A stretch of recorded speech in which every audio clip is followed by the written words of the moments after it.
नमस्कार, मी संदीप चव्हाण. सिटी नाऊमध्ये आपलं स्वागत. आणि अर्थात आपण पाहताय दुर्गे दुर्गट भारी. शारदीय नवरात्रोत्सवानिमित्त आदिशक्तीच्या विविध रूपांचा जागर आपण या दिवसांमध्ये करतोय. मग त्यामध्ये शैलपुत्री, ब्रह्मचारिणी, चंद्रघंटा, कुष्मांडा, स्कंदमणा, कात्यायनी, कालगौरी, अर्थातच महारात्री आणि सिद्धिदात्री या सगळ्यांचंच उत्तम पूजन अर्चन या सगळ्या दिवसांमध्ये घडतंय. पण हे घडत असताना आधुनिक काळातल्या दुर्गा देखील तितकाच तन्मयतेनं उत्तमरित्या काम करताना दिसत आहेत. आणि अशाच दुर्गा आपण या स्टुडिओच्या माध्यमातून त्यांचं कार्य तुमच्यापर्यंत पोहोचवतोय. अशीच एक दुर्गा आज आपल्या स्टुडिओमध्ये आलेली आहे, जिनी स्त्रीच्या मासिक पाळीच्या काळातील जी काही प्रोसेस आहे, प्रक्रिया आहे, त्यानंतरचं जे सॅनिटरी पॅडचं विघटन करायला हवं, त्या चळवळी संदर्भात कार्य करायला हवं, अशी एक प्रेरणा घेऊन ती महिला उभी राहते आणि नंतर अत्यंत उत्तमपणे काम करून थेट युनिसेफपर्यंत देखील आंतरराष्ट्रीय स्तरावर आपलं कार्य पोहोचवते. अशी महिला, ज्या महिलेनं याच विविध महिलांसाठी, दुर्गांसाठी काम करण्याचा विडा उचलला. इलेक्ट्रॉनिक इंजिनियर असल्या तरी देखील आज ती लाईन साईडलाईन ठेवून प्रत्यक्ष एक इनोव्हेटिव्हली आणि उत्तमरित्या काम करणारी ही महिला अर्थातच स्वानंदी देशमुख रथ. आपलं या सिटी नाऊमध्ये हार्दिक स्वागत. अर्थात ह्या स्वानंदाचा रथ हाकण्यासाठी तयार असलेल्या आणि जागृती फाउंडेशनच्या माध्यमातून या मासिक पाळीच्या संदर्भामध्ये सॅनिटरी पॅड एक वेगळं आयुध जे महिलांसाठी असतं आणि ते आयुध कसं व्यवस्थितरित्या हाताळायला हवं, त्याची जनजागृती कशी व्हायला हवी, या संदर्भात त्या काम करतात. स्वानंदी मॅडम, सगळ्यात महत्त्वाचा मुद्दा अर्थात आत्ताच्या परिस्थितीत एक त्या संदर्भात जो अवेअरनेस असायला हवा, तो अवेअरनेस अजूनही कुठे दिसत नाहीये. कारण की मुळातच एकतर हा नाजूक विषय असतो आणि अशा वेळी स्त्रिया अर्थातच थोड्या घाबरलेल्या अवस्थेत असतात आणि तो जो पिरियड असतो. पण त्याच वेळी नेमकी जर व्यवस्थित जनजागृती झाली तर स्वच्छतेला धरून हे कार्य व्यवस्थितरित्या केलं जाऊ शकतं. जसं आपण ओला कचरा सुका कचरा असं म्हणतो आणि महापालिकेने वा छान काम केलेलं असं म्हणतो, पण या स्वच्छता विषयक कचऱ्यासंदर्भात किंवा सॅनिटरी वेस्ट संदर्भात कार्य करणं तितकंच गरजेचं असतं. तुम्ही याच्यात कार्य करण्यासाठी पहिलं पाऊल टाकण्याचा प्रयत्न नेमका कधी केलात आणि असा काय प्रसंग घडला की या संदर्भात तुम्हाला काम करावं वाटलं? हां, ॲक्च्युली पहिल्यांदा तर मी हे सांगेन की महिलांचा ह्या बाबतीतला जो संकोच, ओशाळणे आहे, हे निघणं गरजेचं आहे. त्यानंतर स्वच्छता हा टप्पा येईल. म्हणून मी आज सगळ्या महिलांना पहिल्याच वाक्यात हे अपील करते की menstruation is pride, not to hide. तर आता ह्याच्यापासूनच म्हणजे एक प्रसंग मला सगळ्यांना सांगायचा आहे. 2018मध्ये जागृतीची चळवळ सुरू झाली. एक्झॅक्टली त्याच्या एक दिवस आधी 17 एप्रिल 2018 संध्याकाळी मी म्हणजे बाहेर पडले कॉलनीत माझ्या आणि निघाले. तर मी पाहिलं की पालक म्हणजे असा उरलेला वगैरे पालक भाजी आणि वापरलेले पॅड एका कॅरीबॅगमध्ये असे घट्ट बांधून कॉलनीमध्ये पडले होते. आणि गोमाता गाय ती असं काढून म्हणजे ते खायचा प्रयत्न करत होती. तो दिवस आतासुद्धा ते चित्र आलं की मी आताही डिस्टर्ब होतेच. की मग मी ज्या कामासाठी बाहेर पडले तिथून न जाता घरी वापस आले मी आणि सखोल चिंतन केलं की इथं काय करता येईल, म्हणजे घंटागाडी काय करेल, प्रशासन काय करेल, कधी कोणीतरी ह्याच्या संदर्भात काहीतरी करायला हवं असं माझं मत होतं. रात्रभर झोप लागली नाही आणि दुसरे दिवशी 18 एप्रिलला मी ठरवलं 2018 की कोणीतरी काय, मीच हे कार्य हातात घेईन. तो वसा मी आत्तापर्यंत घेतलेला आहे आणि त्याच तन्मयतेने म्हणजे मला अभिमानाने मी सांगू शकते, सत्याग्रह वगैरे आपण ऐकला आहे, पण स्वच्छाग्रहासाठी माझ्याकडून मी मॅक्झिमम म्हणजे कटिबद्ध आहे की किशोरवयीन मुली, महिला, सोसायटी, शाळा, कॉलेज सगळीकडे हे जनजागरण व्हावं. आणि म्हणून नाव पण मी जागृती ठेवले. म्हणजे जागृती म्हणजे कायम जागृत अवस्था, अवेअरनेस मासिक पाळीबद्दलचा आणि त्यानंतर होणाऱ्या सॅनिटरी नॅपकिनचं विघटन व्यवस्थित रित्या व्हायला पाहिजे.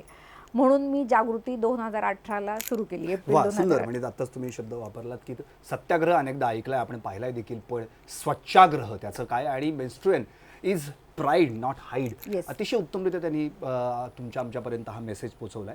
अर्थात याच संदर्भामध्ये त्यांनी अनेक ठिकाणी अनेक मल्टिप्लेक्समध्ये थिएटरमध्ये जनजागृतीसाठी क्लिप पण देखील त्या चालवतात विविध म्हणजे पिंपरी चिंचवड असतील पुण्यात देखील आणि विविध ठिकाणी जिथे ते व्याख्यानं देतात प्रात्यक्षिक करतात तिथे ती क्लिप दाखवली जाते प्रत्यक्षात देखील त्याचं प्रात्यक्षिक दाखवलं जातं. आपण ती पहिल्यांदा क्लिप बघूयात की सॅनिटरी पॅडचं नेमकं विघटन कसं व्हायला पाहिजे म्हणजे ओला कचरा सुका कचरा आणि सॅनिटरी वेस्ट कसं व्हायला पाहिजे अगदी छोटीशी क्लिप आहे पाहूयात. वापरलेले नॅपकिन्स आणि डायपर्स हे पेपरमध्ये नीट गुंडाळून त्यावर ठळक असा लाल रंगाचा ठिपका काढावा आणि हा कचरा स्वतंत्र डस्टबिनमध्ये टाकावा. आत्ताच आपण ही क्लिप पाहिली अर्थात त्यामध्ये अगदी साध्या सोप्या शब्दांमध्ये सॅनिटरी पॅडचं विघटन कसं करतं आणि त्याच्यावर एक लाल ठिपका दिसला आणि that is the point.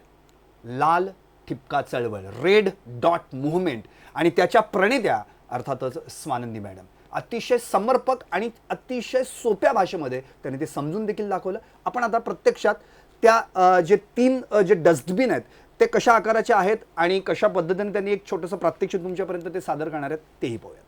Swanandi madam पहिल्यांदा आता आम्ही जी क्लिप बघितली ती आता प्रत्यक्षात जर आम्हाला तुम्ही दाखवत असाल तर नेमकं काय कशा पद्धतीने ते विघटन केलं. हां, तर महिलांना हा संभ्रम पडतो की सॅनिटरी कचरा हा ओल्यामध्ये मोडतो का सुक्यामध्ये मोडतो. तर ह्याच्यामध्ये नवीन कल्पना आहे रेड डॉट कॅम्पेन म्हणजे स्टार्ट युजिंग म्हणजे तुम्ही तिसरं लाल डस्टबिन वापरायला सुरू करा. त्याच्यामध्ये म्हणजे वापरलेले नॅपकिन्स डायपर्स आजारी वृद्धांचे बाळांचे डायपर्स बँडेज अशा सगळ्या गोष्टी तुम्ही थर्ड डस्टबिनमध्ये विघटित करू शकता. आणि तुम्ही तुमच्यासोबत ते हो, आणलेला आहे हो. दाखवा म्हणजे पहिल्यांदा तो Yes. त्यांचे रंग तरी त्यांना कळेल. हो, हा आहे ओला कचरा म्हणजे भाज्या अन्न उरलेलं हे ते. हा सुका कचरा म्हणजे प्लास्टिक म्हणू शकतात टूथब्रश त्याचे कपड जे काही आहे ते. आणि हा मेन जो आहे तो हा महिन्यातून 4च दिवस लागणार आहे पण फार महत्त्वाचा हा डस्टबिन आहे. आणि 4 दिवसासाठी कशाला घ्यायचं हे असं न करता एवढे एक डस्टबिन पर्यावरणाला खूप मदत करू शकतं. आणि नवदुर्गाच्या ह्या प्लॅटफॉर्मवर रेड साडी आणि रेड डस्टबिन हातात घेऊन मी तुम्हाला हेच अपील करते की पहिली खरेदी रेड डस्टबिनची करा आज. वा खरंच Thank you. म्हणजे अगदी साध्या सोप्या भाषेत पण त्यांनी समजून सांगितलं प्रत्यक्षात प्रात्यक्षिक देखील दाखवलं. आणि असं प्रात्यक्षिक त्यांनी याआधी बऱ्याच ठिकाणी केलेलं आहे. महिलांसाठी असेल दिव्यांग मुलींसाठी असेल अंध मुलींसाठी असेल इतकंच नव्हे तर विविध ठिकाणी जाऊन विविध प्लॅटफॉर्म्स वापरून त्यांनी याची जाहिरात देखील म्हणजे अर्थात तुमच्यापर्यंत पोहोचावं याचा प्रयत्न देखील केलेला. आता महापालिकेने देखील अर्थात मोठे डस्टबिन सॅनिटरी वेस्टचे अर्थात स्वानंदी मॅडमच्या या पुढाकारामुळे घेतलेले आहेत. आता याच्यावरच पुढचं नेमकं कार्य काय त्या संदर्भात आपण चर्चा करूयात पण एका छोट्याशा ब्रेक नंतर. शैलपुत्री तू नमोस्तुते ब्रह्मचारिणी जयोस्तुते चंद्रघंटा तू नमोस्तुते कुष्मांडा तू जयोस्तुते स्कंदमणा तू नमोस्तुते कात्यायनी तू जयोस्तुते कालरात्री तू नमोस्तुते महागौरी तू जयोस्तुते सिद्धिदात्री तू नमोस्तुते नमो नमो नमोस्तुते दुर्गा श्यामा जयोस्तुते जयो जयो जयोस्तुते. आदिशक्तीची ही 9 रूप धारण करून सामाजिक सांस्कृतिक वैद्यकीय राजकीय शैक्षणिक औद्योगिक आदी विविध क्षेत्रात आघाडीवर असलेल्या आधुनिक युगातल्या महिलांच्या मुलाखती पहा. खास शारदीय नवरात्रोत्सवानिमित्त फक्त सिटी नाऊवर दुर्गे दुर्घट भारी. पुण्यासह पिंपरी चिंचवडमध्ये विविध केबल नेटवर्कवर पाहता येणारं एकमेव local channel city now. GTPL 469 Hathway 534 INPCMC 452 city cable 92 आणि ICC 715 केबल नेटवर्कसह यूट्यूब फेसबुक इंस्टाग्राम या सोशल मीडियावरही पाहत रहा सिटी नाऊ.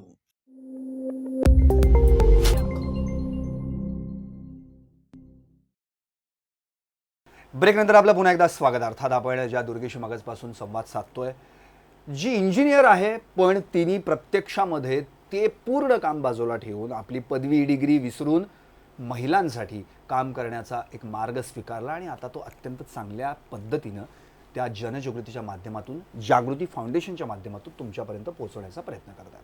स्वानंदी मॅडमने आत्ताच आपलं एक प्रात्यक्षिक दाखवलं आणि आता जो काही देवींचा जागर सुरू आहे त्यात त्यांनी सांगितलं की पहिल्यांदा जर कुठली खरेदी आत्ता करायची असेल तर ती त्या रेड डस्टबिनची करायला पाहिजे. याच्या मागचं कारण हेच होतं की जे काही सॅनिटरी वेस्ट आहे, सॅनिटरी नॅपकिन आपण जे म्हणतो किंवा सॅनिटरी पॅड्स आपण म्हणतो, ते जे वापरतो आपण, ते जर ओल्या कचऱ्याच्या डब्यात गेलं, सुक्या कचऱ्याच्या डब्यात गेलं, अर्थातच तिथे जे सफाई कामगार असतात, पण सोनिनी मॅडम त्यांच्यासाठी शब्द वापरते सफाई इंजिनियर्स, म्हणजे ज्याला आपण जे हेल्थ इंजिनियर्स म्हणतो, त्यांना अडचणीचं ठरतं. आणि जर अशा लाल डस्टबिनमध्ये ते जर गेलं तर निश्चितपणे त्याचं विघटन करायला सोपं जातं. आत्ताच आपण सोनंदी मॅडमकडून जी आता मी माहिती घेतली आणि त्या संदर्भामध्ये आता या स्वच्छता विषयक नेमके काय कन्सेप्ट्स आहेत त्यांच्या, त्या संदर्भात आपण जाणून घेऊयात आणि रेड डॉट मुवमेंटच्या अंतर्गत त्या कशा पद्धतीने राबवल्या जातात. सोनंदी मॅडम सांगाल या संदर्भात काय सांगा? हो, आता एकदा रेड डॉट मोहीम राबवायची ठरवली तर प्रत्येकाला आपल्या आपल्या परीनं कसं कॉन्ट्रीब्यूट करता येईल ह्या 3-4 तत्वावर ती रेड डॉट कॅम्पेन आहे. पहिली म्हणजे मी आता जसं ब्रेकच्या आधी दाखवलं की सिम्पल, तुम्ही वापरलेले नॅपकिन्स पेपरमध्ये गुंडाळायचे, त्यावर लाल ठिपका काढायचा आणि तो तिसऱ्या डस्टबिनमध्ये टाकायचा, हे मिनिमम. दुसरं आहे पर्यावरणपूरक नॅपकिन, म्हणजे बायोडिग्रेडेबल सॅनिटरी नॅपकिन सध्या अवेलेबल आहेत. बऱ्याच महिला उद्योजिका ह्या क्षेत्रात उतरल्या आहेत, तर ते पण तुम्ही वापरायला सुरू करू शकता. सर्वसामान्य माणसाला परवडतात? हो, म्हणजे त्याच्यामध्ये दोन्ही पण R&D चालू आहे. म्हणजे काही जे बायोडिग्रेडेबल नॅपकिन जे इतर नॅपकिनच्या तुलनेमध्ये लवकर विघटित होतात असे सुद्धा आहेत. म्हणजे मी आता प्रमोट करू शकत नाही, पण बारामती ॲग्रो प्रॉडक्ट्सचे सोबती नॅपकिन हे आपण 1 वर्ष बारामतीला हा प्रोजेक्ट व्यवस्थित राबवला गेला आणि तिथला फीडबॅक खूपच चांगला आहे. अगदी अफोर्डेबल आहेत, 20 रुपयाला 6 नॅपकिन. म्हणजे आपल्या सर्वसामान्य मुली, वंचित मुली ज्यांच्यासाठी हा प्रोजेक्ट राबवते, त्यासुद्धा त्यांनी आता सांगितलं की मॅडम आता तुम्ही आम्हाला मदत करू नका, आम्ही स्वतः विकत घेऊ. तर म्हणजे तो प्रोजेक्ट तिथं सक्सेसफुल झाला आहे. आता तो दुसऱ्या म्हणजे ट्रायबल एरियामध्ये दुसरीकडे चालू आहे. तर हा दुसरा आहे बायोडिग्रेडेबल नॅपकिन. तिसरा आहे विथ, म्हणजे ज्या महाविद्यालयीन मुली आहेत त्यांना मेन्स्ट्रुअल कप हे पण ऑप्शन आहे. त्यामुळं काय होतं, एक मेन्स्ट्रुअल कप जो आहे तो 3 वर्ष वापरला जातो, त्यामुळं आपोआपच सॅनिटरी पॅड ही निर्मितीच होत नाही कचऱ्याची. आणि चौथा प्रोजेक्ट आहे की जिथं जिथं शक्य असेल तिथं मी प्रमोट करेन की इको फ्रेंडली इन्सिनरेटर वापरावेत. आणि ह्याचं एक प्रात्यक्षिक म्हणजे राखी पौर्णिमेच्या दिवशी ग्रॅव्हिटास फाउंडेशनच्या आणि जागृती फाउंडेशनच्या संयुक्त विद्यमाने पुणे ब्लाइंड स्कूलमध्ये आपण ते इन्सिनरेटर वापरले. थोडक्यात काय, ग्रॅव्हिटास फाउंडेशन म्हणजे उषा काकडे? हो, येस, उषा काकडे मॅडमच्या ह्याने, आणि त्यांनीच ते डोनेट केले, फक्त मी सुचवलं. तर काय, तर तिथं ज्या मुली आहेत अंध मुली, तर त्यांचा म्हणजे जवळजवळ 70-80 मुली आहेत, तर त्यांचा जो सॅनिटरी कचरा म्हणजे निर्मित होतो, तर त्यांच्या केअरटेकरना सुद्धा ते कधी कधी ओशाळवाणं जातं. त्यामुळं आम्ही तिथे इन्सिनेटर बसवले, तर तिथं रोज 20 ते 25 पॅड इझिली 2 मिनिटाच्या आत बर्न होतात. त्याच्यामुळं, आणि ते इको फ्रेंडली, पर्यावरणपूरक पण आहे आणि त्याचा काही दुसरा साईड इफेक्ट नाही. आणि हे अशी संकल्पना आता मी सुरू केली, इन्सिनेटर आपण लावलेलं आहे. तर 4 मुद्दे आहेत: रेड डॉट कॅम्पेन, दुसरा पर्यावरणपूरक नॅपकिन, तिसरा म्हणजे तुम्हाला जे आवडेल ते प्रॉडक्ट लाईक टॅम्पॉन्स, मेन्स्ट्रुअल कप, आणि चौथा आहे इन्सिनेटर. आणि ऑफिसमध्ये सुद्धा कॉर्पोरेट मध्ये सगळ्या लोकांनी इन्सिनेटर, म्हणजे कोणीतरी डोनेट वगैरे न करायची गरज नाही आहे. प्रत्येकाने इन्सिनेटर हा सर्च करावा आणि इन्स्टॉल करावा. म्हणजे आपल्या पुण्या आणि PCMC सबब महिलांसाठी सुद्धा हे आहे. म्हणजे हा फक्त ग्रामीण भागातलाच विषय नाही आहे. आणि अजून एक सांगायचं म्हणजे आधीच्या काळी बायका, आजी वगैरे सगळं जसं वापरत होते ना क्लॉथ, तर त्याच्यामध्ये आता रिसर्च अँड डेव्हलपमेंट होऊन रियुजेबल क्लॉथ पॅड्स पण सध्या खूप डिमांड आहे. आणि इव्हन मी ज्या म्हणजे मेन्स्ट्रुअल हायजीन मॅनेजमेंट म्हणजे देशव्यापी चळवळ, MHM, तर देशव्यापी जी चळवळ आहे त्याचे दामोदरन सर ॲडमिन आहेत, ते पद्मश्री अवॉर्डी आहेत.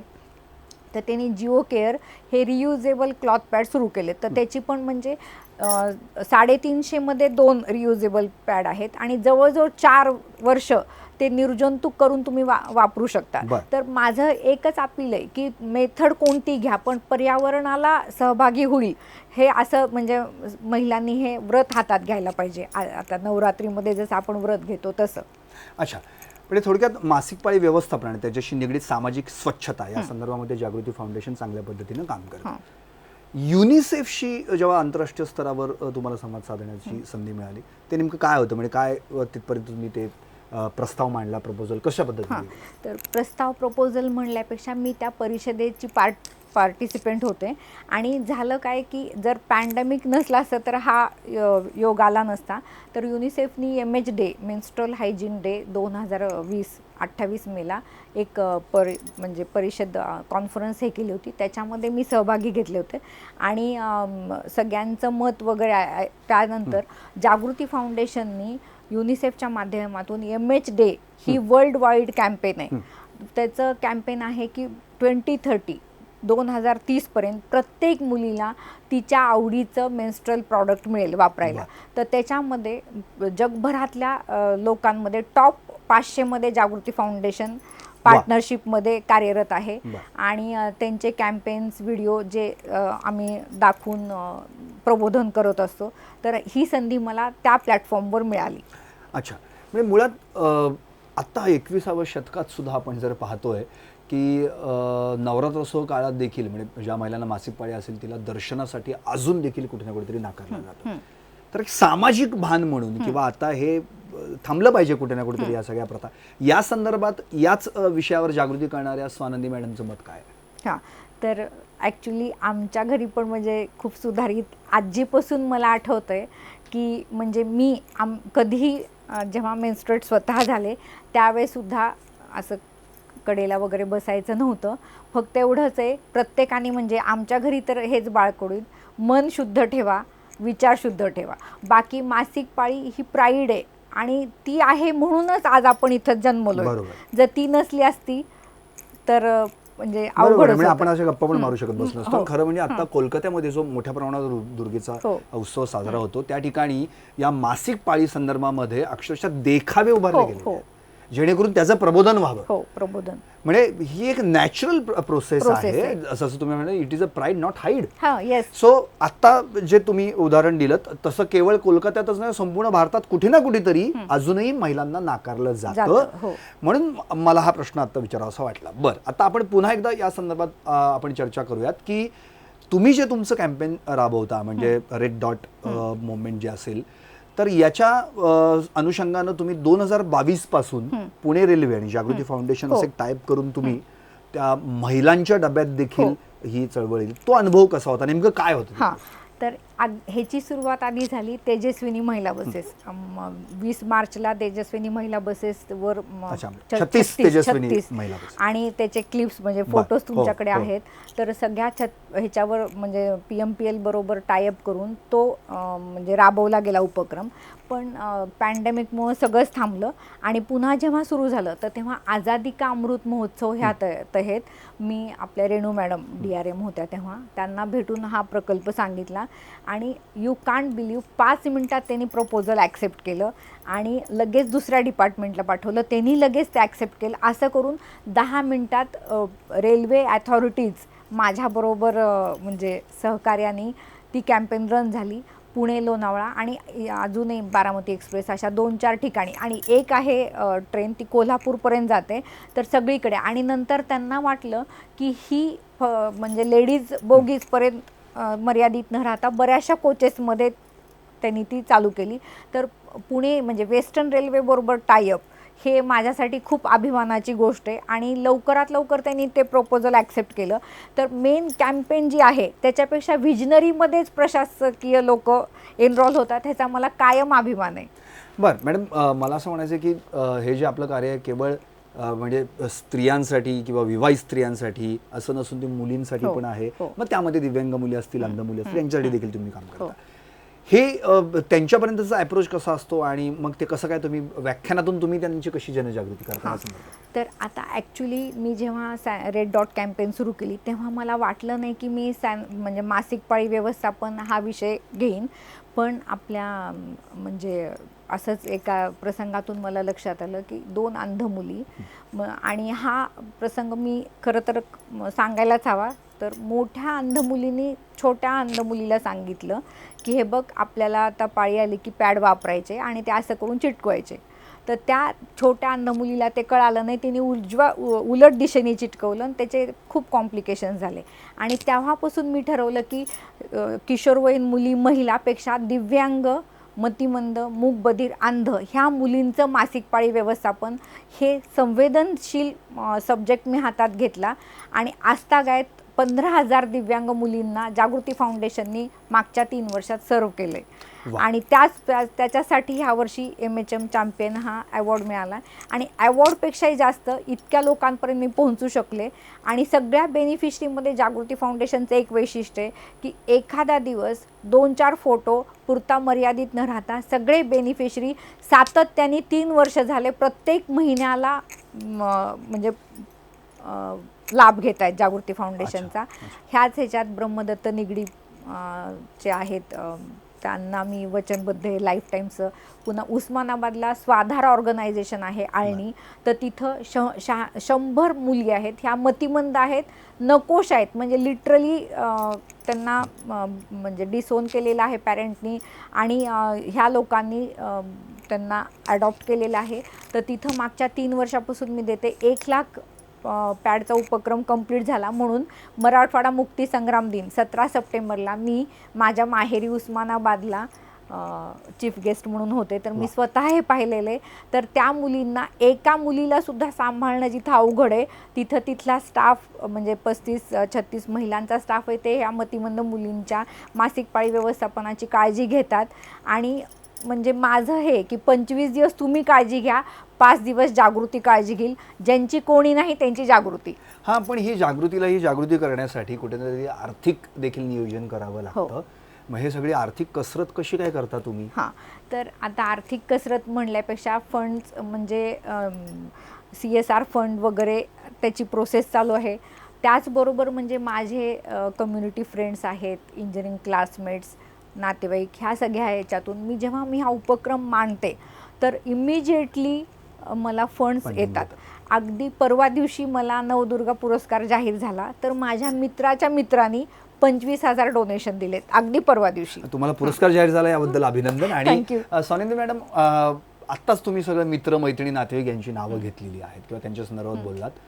ज्यांच्यासाठी तुम्ही काम करताय त्या महिला आणि ज्यांच्या सोबत काम करताय ते तुमची सगळी माणसं मदत करणारी, यांचा रिस्पॉन्स या कामा संदर्भात कसा? हां, तर आता मतिमंद मुलींचं मासिक पाळी व्यवस्थापन आहे, तर मला सगळीकडून म्हणजे असा ज्या कॉर्डिनेटर माझ्याबरोबर सतत संपर्क असतात तर त्या काय म्हणतात की जेव्हा म्हणजे 1 तारखेच्या आधीच म्हणजे त्यांना रिक्वायरमेंट आहे त्याच्या आधी जागृती फाउंडेशनतर्फे तो बॉक्स पोहोचला जातो.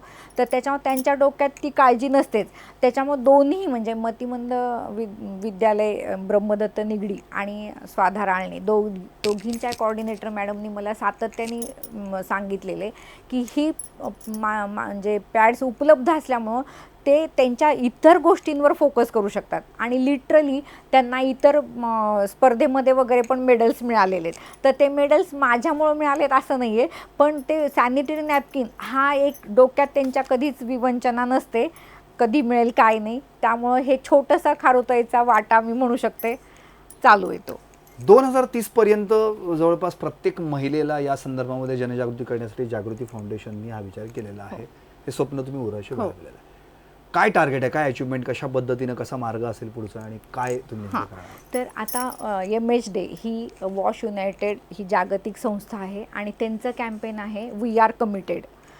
2030 पर्यंत म्हणजे 2030 पर्यंत प्रत्येक मुलीला तिच्या आवडीचं आणि तिला जे कम्फर्टेबल आहे हे मेन्स्ट्रुअल प्रॉडक्ट मिळावं.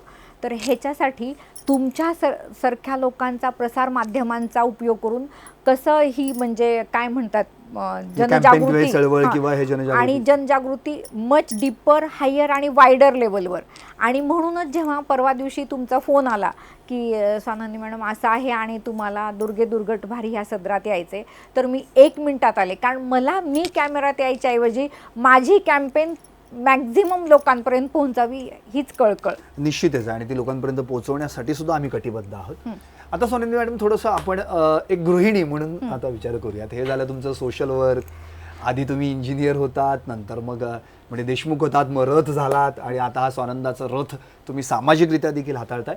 पण तुमच्या रथाचं एक चाक आहे जे जोडीदार आहे तुमचा, तर या सगळ्या गोष्टींमध्ये त्यांची कितपत साथ आहे? हां, तर आता म्हणजे इकडं तर माहेरी सामाजिक बाळकडू, म्हणजे बाळकडू का म्हणतात माहिती नाही, बाळामृत, आजी आजोबा आई वडील काका काकू सगळ्यांकडून आलेले.